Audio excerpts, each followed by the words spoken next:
எந்த செடியுமே நட்டு வச்சு தண்ணி ஊற்றி விட்டுட்டா மட்டும் வளர்ந்துடாதுங்க. நம்ம கொடுக்குற எஃபெக்டும் நம்ம பராமரிக்கிற விதமும் தான் எல்லா செடியுமே நல்லா வளர்கிறதுக்கு காரணம். எடுத்துக்காட்டு என்கிட்ட இருக்கிற ரோஜா செடிகள் தாங்க. நான் எங்கள் வீட்லேயே தயார் பண்ணுற காய்கறி கழிவு உரங்களையும் அரிசி கழுவுற தண்ணீர், மீன் கழுவுற தண்ணி இது எல்லாமே செடிக்கு ஊற்றுறதுனால செடிகள் நல்லா அழகாக வளர்ந்து நிறைய மொட்டுக்கள் வச்சு பூக்களும் பூக்க ஆரம்பிக்குது.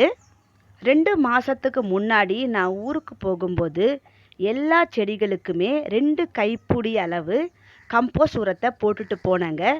இயற்கையாக வந்த மழை தண்ணீரும் இந்த கம்போஸ்ட் உரமும் தான் இந்த 2 மாதத்தில் எந்த ஒரு பராமரிப்பும் இல்லாமல் எல்லா செடியுமே நல்லா வளர்கிறதுக்கு காரணம். இதுதான் என்னோட செடிகளுடைய சீக்ரெட்டுங்க. வீடியோ பிடிச்சிருக்கா?